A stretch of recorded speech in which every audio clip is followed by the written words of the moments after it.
자, 이번 시간은 완자 138페이지 직권 변화와 영향에 대해서 공부를 해봅니다. 자, 일단은 뭘 공부해야 될지 잠깐 포인트를 좀 짚어보면, 자, 요런 내용이 나와. 변동대. 지각 변동이 좀 심한 위치를 얘기를 하는 거고, 그 다음에 판구조론이 사실 오늘의 가장 중요한 내용입니다. 그럼 판구조론의 이론이 무슨 내용인지, 그 다음에 판의 경계, 그 다음에 이제 직권 변화가 지구 시스템에 미치는 영향에 대해서 공부를 합니다. 자, 우선은 자, 변동대와 판구조론입니다. 변동대. 이 변동대는 말 그대로 변동이 많아, 그지? 이 변동이 많다는 얘기는, 자, 무슨 활동? 화산 활동이 일어나면 땅이 많이 흔들리지. 지진도 마찬가지고. 그래서 화산 지진은 무난하게 다 이해해. 근데 얘들아, 조산운동이 뭡니까? 라고 물어보면 잘 대답을 못하지, 그지?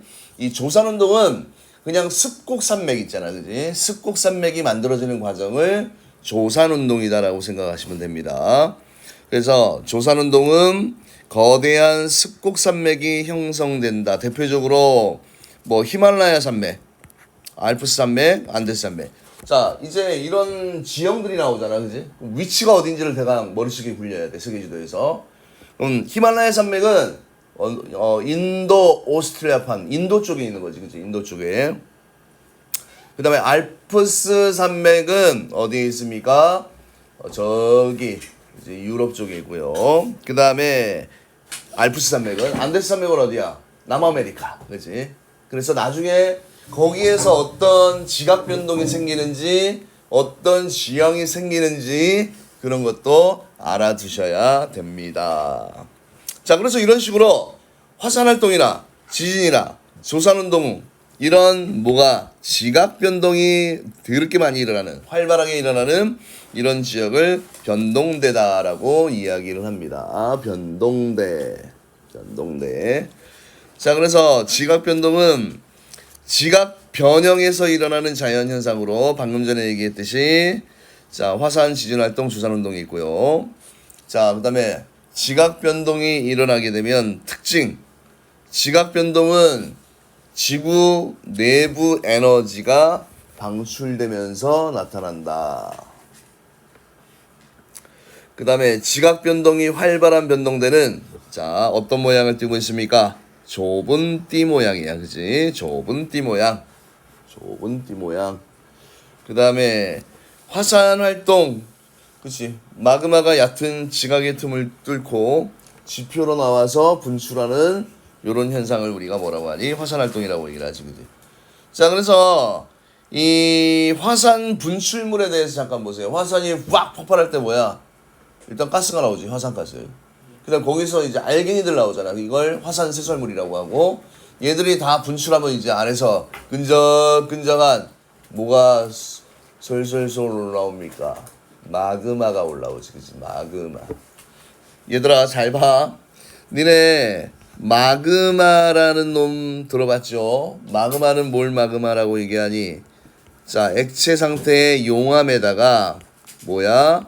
화산가스를 이제 합친 요걸 마그마라고 얘기해. 이게 한 5년 전에 서술용어로 뭐 학교에서 나왔어, 그지? 마그마가 뭐냐, 그지? 마그마. 용암 플러스 화산가스. 용암 플러스 화산가스.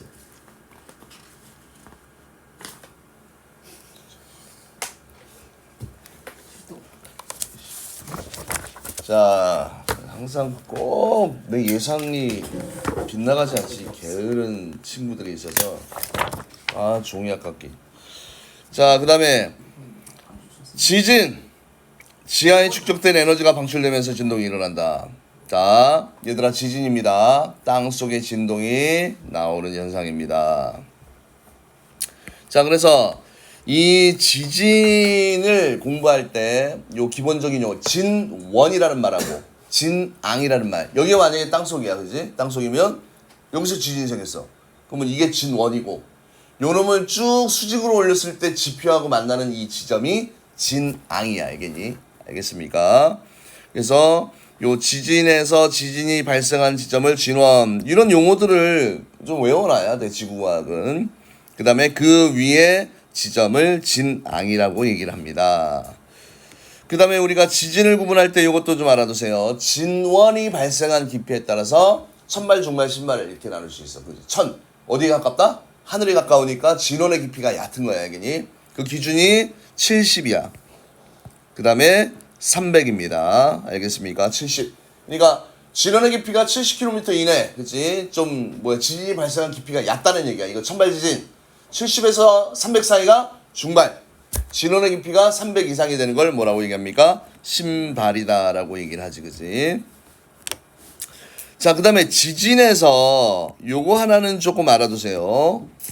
지진의 세기를 나타내는 용어가 두 가지 형태가 있어. 지진의 규모라는 값이 있고 진도라는 말이 있어, 그지?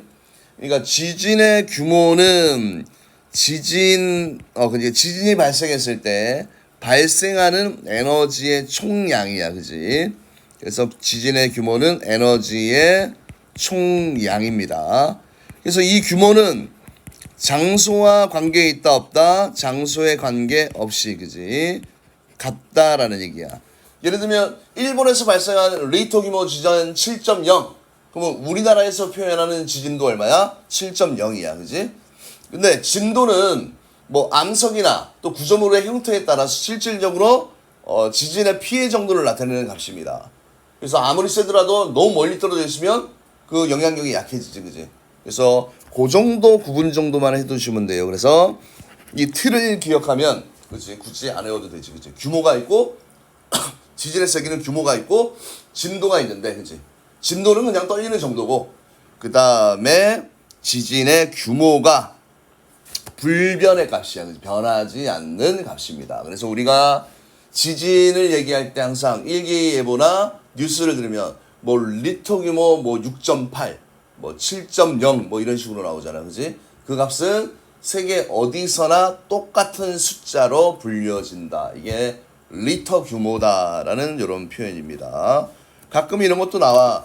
그래서 사실 지구과학이 쉬운 단어이긴 하지만 이런 식으로 니네가 전혀 예상치 못했던 내용들이 펑펑 나올 수가 있습니다. 그래서 폭넓게 공부해 두시고, 또 어렵게 나온다는 얘기는 요게 지구과학 1 고2들이 배우는 내용이지, 그지? 똑같이 나와. 근데 약간 더 깊이 있게 내용이 나오지, 그지? 그런 것까지 섭렵을 해야지. 만약에 문제가 정말 어렵게 나왔다, 그지? 어우씨, 뭐 못 풀겠다 이런 게 나오면 다 고2 내용을 이제 끌고 와서 하는 거니까 일단은 기본 개념부터 잘 다져두시기 바랍니다. 자, 그 다음에 이제 화산대라는 게 나오죠. 화산대. 말 그대로 대야, 지역이야, 그지? 그러니까 전 세계에 딱 지도 펼쳐놔놓고 화산이 발생한 지점을 따다다다닥 표시하고요. 마찬가지로 지진대도 지진이 발생한 지역을 따다다다닥. 근데 공통점이 보이지? 무슨 모양이야? 띠 모양이다라고 되어 있습니다. 띠 모양. 왜 띠 모양으로 생기는지. 화산대와 지진대는 대체로 좁고 긴 띠 모양이다. 그럼 왜 이렇게 분포를 할까? 화산대와 지진대는 대륙 중앙부보다는 어디에서 많이 대륙 주변부에 주로 분포한다. 그래서 이 대륙 주변부에 판에 경계가 있기 때문에 그렇지, 그지? 그래서 항상 어떤 땅덩어리들이 사실은 뭐 어긋나거나 부딪히거나 이런 변화에 의해서 진동이 생기잖아, 그지? 그러니까 지금 이 교재의 그림을 보게 되면 이런 것들이 여기서 이 선들이 이게 판의 경계야, 알겠니? 그 다음에 다른 말로 표현하면 대륙의 가장자리 또는 주변부다라고 이렇게 얘기를 합니다. 그 다음에 또 이제 많이 틀리는 부분이 뭐냐면, 화산이 생기면 무조건 진동이 생기잖아. 지진이 생겨. 근데 지진이 생긴다고 해서 화산 폭발이 무조건 일어나는 게 아닙니다. 항상 지진이 생기더라도 이 땅 속에 있는 마그마를 끌어올릴 수 있는 어떤 원동력이 있어야지 화산 활동이 일어나게 되는 겁니다. 그래서 지진이 일어나는 곳에서는 반드시 화산 활동이 일어나는 것이 아니다. 그죠? 지진이 일어나는 곳에서 반드시 화산 활동이 일어나는 것은 아니지만 비교적 잘 일치한다. 자, 그래서 밑에 여러분들이 보시면 자, 요런 판 덩어리들이 보이지. 그러니까 요 단어는 공부를 할 때 자, 이 판의 경계를 중심으로 이런 덩어리가 나오잖아. 그지? 그러면 이게 무슨 판인지. 이게 원래 태평양판, 뭐 이런 거는 나스카판, 북아메리카판, 남아메리카판, 유라시아판, 인도오스트레일판, 아프리카판, 남극판. 이 판 이름들을 뒤에 나옵니다. 또 다 외우셔야 되고 이 판의 경계에서 지진, 화산 활동 등의 지각 변동이 많이 일어나. 알겠습니까? 자, 불의 고리 환태평양 지진대는 어디를 이야기합니까? 요렇게 그지 고리 모양으로 여기에 있는 이 바다가 뭐야? 태평양이야. 태평양 바다 이름도 외워야 되지. 태평양, 인도양, 여기가 대서양이야. 그지? 대서양. 그래서 이런 지형들 잘 외워두시고 항상 지구과학을 잘 배우게 되면 고2 때 만약에 문과에 그지 한지라는 과목이 있어. 그지? 그걸 선택하는 아이들은 되게 연관성이 많아서 좀 쉬워. 한국지리. 자, 그래서 환태평양 지진대와 화산대와 지진대, 태평양 주변부를 따라 분포하며 화산 활동과 지진이 전 세계에서 가장 활발하고요. 그 다음에 해령 화산 지진대. 자, 해령 화산 지진대는 태평양에도 있고 대서양에도 있고 인도양에도 있어. 그지? 여기 대서양에 있는 이게 여기에서 이제 해령이 발달하고 태평양 여기 동태평양 이쪽에 그 다음에 여기 인도양에도 여기 그지 발산하는 부분입니다. 그래서 해령 화산 지진대. 그래서 해령 화산 지진대는 이게 판의 경계가 있으면 두 판이 양쪽으로 이렇게 벌어지는 부분이야. 그지? 나중에 배울 겁니다. 또 판의 경계를. 그 다음에 알프스 히말라야 지진대 뭐 그림이 되게 잘 표시되어 있지. 그지? 요 부분이야. 그래서 뭐 히말라야 화산대 지진대, 알프스 히말라야 화산대 지진대, 지중해에서 인도네시아에 이르는 지역에 분포하는 그지? 대규모 습곡산맥이 잘 발달한 지역입니다. 자, 그래서 이 부분을 봤을 때 굳이 시험에 한 문제가 나온다라고 치면 뭐야? 진원 진앙이나 그지?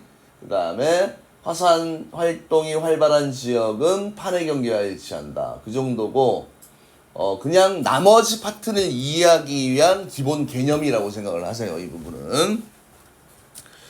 자, 판구조론에서 무조건 시험에 나오는 거를 딱 짚자면 딱 그지? 요거 무조건 시험에 나오지. 그지? 나올 수밖에 없는 내용. 그러니까 통합과학은 나올 수 있는 내용이 딱 정해져 있다. 그래서 그런 것들을 조금 더 꼼꼼하게 집중적으로 보셔야 되고요. 무조건 나오는 내용은 반드시 수업 시간에 좀 머릿속에 기억하고 가야 돼. 알겠니? 물론 따로 공부를 하겠지만 어쨌든 많은 걸 기억하려고 노력해야지 머리가 좋아지고 집중력이 좋아집니다. 자, 판구조론. 자, 지구는 크고 작은. 근데 지구 표면 자체가 라운드, 둥글어. 근데 그게 부분 조각들이 있습니다. 그래서 여러 개의 크고 작은. 그래서 한 큰 거는 한 7개, 작은 거는 한 5개 정도, 그지? 한 10여 개 정도가 있는데 여러 개의 판들로 이루어져 있고, 그지? 그럼 이제 판이 뭔지는 알아야 되겠지. 그래서 이 판들은 상대적 운동에 의해 화산 활동이나 지진 등의 지각 변동이 일어난다라는 이론입니다.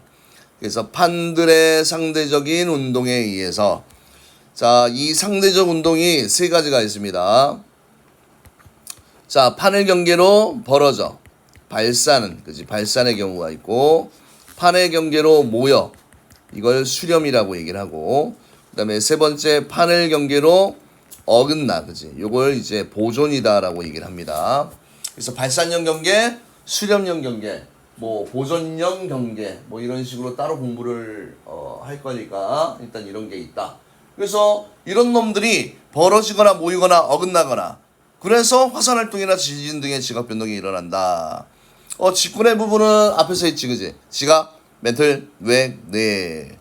그래서 이번에는 구성 물질의 물리적 성질을 어떻게 했다 기준으로 암석권, 연약권, 그 다음에 하부 멘틀, 외액, 내액으로 구분을 할 수 있는데 딱 중요한 위치가 암석권과 요 연약권이 중요하지, 그지? 암석권과 연약권. 그래서 여기 주의하라는 요 내용도 좀 잘 보시면요. 우리가 암석권하고 지각은 다른 의미야, 그지? 이게 무슨 말이냐? 자, 우리가 지각을 얘기할 때 이런 그림을 그렸었죠. 지각을 할 때 이렇게 되겠으면 육지에 있는 요 지각을 우리가 대륙지각이라고 얘기했고, 요거를 뭐라고 얘기했니? 해양지각이라고 얘기했고, 요 아랫부분을 우리가 멘틀이라고 얘기를 했었잖아, 그지? 그러면 실질적으로 여기서 대륙지각과 해양지각, 요게 이제 지각이야, 그지? 지각. 그런데 여기 지각과 요 상부 멘트를 포함하는 여기까지의 이 영역이 뭐란 얘기야? 암석권이란 얘기야, 그지? 암석권. 그러니까 암석권은 암석권이라는 영역은 지각과 멘트를 포함하는 부분이야, 그지? 그러니까 너 누가 더 규모가 크다? 암석권이 더 규모가 크다는 얘기야, 그지? 지각하고 암석권하고 이제 용어를 헷갈리면 안 된다는 얘기야, 그지? 지각은 육지 쪽에 있는 땅, 대륙지각, 멘틀 윗부분, 그 다음에 해양지각, 이렇게 부분을 하셔서 알아두시면 되고요. 자, 그 다음에 이제 암석권과 연약권. 자, 구분이 잘 되어 있습니다. 암석권은 지각과 멘틀의 일부분을 포함한, 자, 요 영역, 요 숫자는 외워야 됩니다. 100km까지. 그지? 지표에서 100km까지. 어디를 포함합니까? 지각과 멘틀 상부를 포함하는 100km까지고요. 그 다음에 연약권이야. 연약권은 약 100에서 400km까지의 요 구간을 우리가 연약권이라고 얘기를 합니다. 연약권. 자, 실질적으로 그래서 밑에도 한번 나오겠지만 이 연약권에서 뭐가 일어납니까? 멘틀에 뭐가 일어난다? 대류가 일어납니다. 연약권에서 멘틀의 대류. 자, 그래서 위에서 한 번 더 얘기했지만 판은 지구 겉부분인 암석권 여러 조각으로 나눠져 있고, 그 다음에 이러한 암석권의 조각을 우리가 뭐라고 얘기했습니까? 판이다라고 얘기를 했지, 그지? 그래서 판을 이루고 있는 지각의 종류에 따라서 해양판, 해양지각과 상부 멘틀, 대륙판과 또 상부 멘틀. 그래서 대륙판과 해양판인데, 자, 뭐가 중요하다고 그랬어? 요 판구조 중요하다고 그랬지, 그지? 자, 이거를 지금 우리는 각각의 영역을 이렇게 한글로 써놨잖아, 그지? 써놨기 때문에 쉽게 그냥 알 것 같은데, 이런 것들을 다 꼼꼼하게 넘버링을 해, 그지? 스몰 a, 스몰 b, 뭐 스몰 c, 뭐 대륙지각 스몰 d, 뭐 스몰 e, 이런 식으로 넘버링을 해놓고 뭐 각 영역에 대한 특징을 기호로 물어보는 거 찾는 거, 그지? 그러니까 영역을 정확하게 구분을 하셔서 뭘 해야 됩니까? 암기를 해주셔야 됩니다. 자, 그래서 판이 나오면 무조건 판 이꼴 암석권. 그 다음에 판은 지각 플러스 상부 멘틀. 어디까지? 100km까지, 그지? 그걸 외워야 되고. 그 다음 100에서 400까지는 연약권이라고 하고, 그 연약권에서는 멘틀의 대류 현상이 일어납니다. 그래서 방금 언급한 판, 암석권, 지각과 멘틀 최상부를 포함하는 100km 두께의 단단한 부분이고요.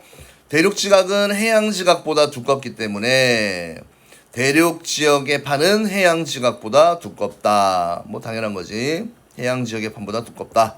그 다음 연약권 강조합니다. 연약권 중요. 자, 깊이 100에서 400km 구간으로 판 아래에 위치하고, 자, 제가 강조하고 싶은 부분은 이 부분입니다. 멘틀이 부분 용융되어 있어서 유동성을 띈다. 유동성을 띈다는 얘기는 움직일 수 있다라는 얘기야, 그죠? 그래서 연약관 자체는 고체 상태이지만 멘틀 대류가 일어난다, 그지?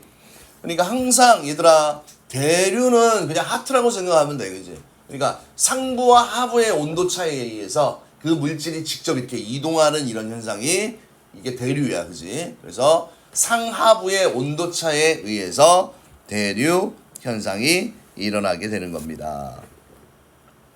됐습니까? 자, 그 다음에 판의 구분. 자, 판을 이루고 있는 지각의 종류에 따라서 해양판과 대륙판으로 구분을 합니다. 그러면 항상 판이라는 말이 나오면 대륙지각, 해양지각 밑에 있는 상부 멘틀 일부도 같이 생각하는 거야, 알겠니? 그래서 해양판은 주로 해양지각, 현무암 이거 외우셔야 됩니다. 현무암, 시커먼 돌. 그 다음 대륙판은 밝은 돌. 그리고 멘틀 윗부분, 평균 두께는 해양판은 약 70이고 대륙판은 한 100 정도 되는데, 밀도가 해양판이 크다라고 돼 있잖아, 그지? 왜? 얘는 철과 그 다음에 마그네슘 성분을 포함하고 있기 때문에 밀도도 크고요. 밀도도 크고, 그 다음에 요런 것도 좀 알아둬 볼까? 이 해양판은, 그지? 해양판은 그냥 마그마의 온도인데, 마그마 온도는 너무 심화된 내용이라서 그냥 이건 됐습니다. 자, 그 다음에 자, 밑에 이제 전 세계 판의 분포. 자, 여러분들 보시면, 자, 태평양판 선생님 외워야 됩니까? 무조건 외워야 돼요, 판 이름. 그래서 외워야 될 걸 제가 걸러드리겠습니다. 일단은 큰 판을 먼저 외워야 돼. 태평양판 무조건 외워야 되고, 그 다음에 유럽과 아시아, 유라시아판 큰 판이야. 그 다음에 오스트레일리아판 무조건 암기를 하셔야 되고요. 남극판 외워야 되지. 그 다음에 북아메리카판 암기를 하셔야 되고, 남아메리카판 외워야 되고, 아프리카판 외워야 됩니다. 넘버링 한번 해볼까? 자, 1번, 2번, 3번, 그 다음에 4번, 5번, 6번, 7번. 그치? 그러면 지구 전체로 봤을 때 큰 판이야. 큰 판은 한 7개 정도야. 그죠? 그래서 큰 판은 무조건 외우셔야 됩니다. 큰 판은 무조건 외워야 되고, 그 다음에 그 사이사이에 끼어있는 나스카판 정도는 외우세요. 나스카판. 여기에 있는 나스카판은 이 동태평양 해역에 있는 요 부분. 그 다음에 나중에 여유가 되면 나오는 판들 이름을 좀 외우면 좋아. 위에 코커스판도 있고 카브리판도 있고 저 아라비아판, 인도판 뭐 등등등 있긴 한데, 우선은 이 큰 판 위주로 먼저 외우시고요. 자, 보는 방법은, 자, 어떻게 보냐면 여기에 이게 판을 경계로 화살표가 지금 모이고 있잖아, 그지? 모이고 있다. 그 모이고 있는 이런 경계를 이제 수렴이라고 얘기해. 수렴형 경계라고 얘기를 합니다. 경계라고 얘기를 하고, 수렴형, 그러면 여기도 수렴, 여기도 수렴, 여기도 수렴, 여기도 수렴, 맞지? 그런데 여기가 보이십니까? 여기는 판을 경계로 양쪽으로 벌어지고 있지, 그지? 이런 경계를 발산형 경계라고 얘기를 합니다. 발산형. 됐나요? 그럼 여기도 벌어지고 있으니까 발산형이지, 그지? 그 다음에 독특한 부분 여기 보세요. 위아래 어긋나고 있는 이 부분이 있지, 그지? 여기가 무슨 경계라고 얘기하냐면 보존형 경계라고 하지. 뒤에 아주 디테일하게 잘 나오니까 지금은 그냥 지도를 봤을 때, 그지? 이 보는 방법 정도만 여러분들이 알아두시면 됩니다. 됐나요? 자, 그래서 전 세계 판의 분포는 지각 변동은 주로 판의 경계에서 일어나기 때문에 변동대와 판의 경계는 거의 일치합니다. 변동대와 판의 경계는 거의 일치하고, 이런 거 잘 봐야지. 자, 판 이동이 자 1에서 10이야. 이 의미는 판마다 이동 속도가 다 똑같아, 틀리다? 틀리다는 얘기야, 그렇지? 그러니까 구성 물질의 종류, 그다음 위치에 따라서 차이가 생긴다. 그래서 요거 판마다 이동 속도와 방향이 다릅니다. 그래서 판의 경계에서 두 판의 상대적 운동 방향이 다르다. 이런 내용이 언급되어 있습니다. 그래서 지구의 겉부분은 10여 개의 주요 판으로 이루어져 있고요. 이루어져 있고, 우리나라는 유라시아판에 속하고 판의 경계에서 지진과 화산 활동 등의 지각 변동이 심하고요. 그 다음에 판의 경계에 표시한 화살표는 실제 운동 방향이 아니라 판의 경계에서의 상대적인 이동 방향을 나타낸 것이다. 이 얘기는 상대적으로 운동을 하고 있지만 그 밑에 있는 전체의 큰 덩어리는 어느 한쪽 방향으로 갈 수도 있다는 얘기야. 자, 그 다음에 판 이동의 원동력. 판을 움직이는 에너지원은 누구다? 지구 내부 에너지. 그지? 그래서 연약관에서 일어나는 맨틀의 대류는 판을 이동시키는 원동력이 된다. 이런 내용이 언급이 되어 있습니다. 됐죠? 벌써 여기 개념 다 했네. 자, 오른쪽. 항상 상위권들은요, 무조건 책에 날개 부분에 있는 내용들 있잖아, 그치? 그거 꼼꼼하게 숙지를 해야 돼. 조금 내용이 헷갈린다, 어렵다 하면 이런 부분의 내용을 다 언급을 해. 알겠습니까? 그래서 이런 부분을 절대 놓치면 안 돼. 자, 왜 지진이 연약권에서 일어나지 않을까요? 지각은 단단한 강체에 변형력이 쌓이다가 한계에 달하면 암석이 파괴되어 발생한다. 이거 초등학교 때 어떻게 배웠어? 스티로폼 있지? 스타로폼. 양쪽이 잡고 힘을 주면 약간 휘어지잖아. 그치? 휘어지다가 어느 힘이 이상이 되면 툭! 그치? 진동이 생기잖아. 툭! 하면서. 그래서 딱딱해야 돼. 딱딱해야 되고. 자, 그래서 연약권은 부분 용역으로 유동성이 있기 때문에 끊어지지 않는다는 얘기야. 끊어져야 진동이 생겨. 알겠니? 그런 건 그냥 외우는 게 아니고 이건 이해하는 겁니다. 그 다음에 또 해양판이 대륙판보다 밀도가 더 큰 까닭은 해양지각을 이루는 암석은 현무암이라고 그랬지. 대륙지각은 무슨 암이야? 화가암이야. 근데 현무암에는 철과 마그네슘의 금속 성분이 많이 포함되어 있기 때문에 상대적으로 밀도가 어떻다? 크다. 그래서 이로 인해 해양판이 대륙판보다 밀도가 더 크다. 이런 식으로 언급이 되어 있습니다. 그 다음에 판의 경계가 화산대보다 지진대와 잘 일치하는 까닭은, 그래서 판의 경계에서는 무조건 판의 경계니까 진동이 생기잖아. 판의 경계에서는 모두 지진이 활발하지만 모든 판의 경계에서 화산활동이 일어나지 않는다. 왜? 화산활동이 일어나려면 파고들어서 밑에 있는 마그마층을 자극시켜야 돼. 그지? 그래서 그렇게 된다. 이런 내용이 나와 있고요. 그 다음에 판의 이동 속력. 지구는 어떤 모양이야? 구면이기 때문에 판의 이동 방향과 속력은 하나의 판 내부에서도 위치마다 조금씩 다르다. 그래서 우리가 판의 이동은 GPS 위성을 이용해서 기준점에 대한 상대적인 위치 변화를 측정하여 알아낼 수 있다. 이런 내용이 나와 있습니다. 그 다음에 이것까지 나와요. 이거 지구과학, 그치? 근데 일반 내신은 잘 안 나와요. 최신 연구 결과에 따르면 판의 이동 원동력은 섭입대에서, 근데 아직 섭입대라는 걸 안 배웠잖아, 그지? 섭입대에서 잡아당기는 힘과 해령에서 밀어내는 힘. 자, 요거는 뒤에 좀 배운 다음에 내용을 공부하도록 하겠습니다. 자, 그럼 다음 페이지 빛의 속력으로 개념 확인 문제 풀고 조금 끊었다가 할게요. 잘 따라와 주세요.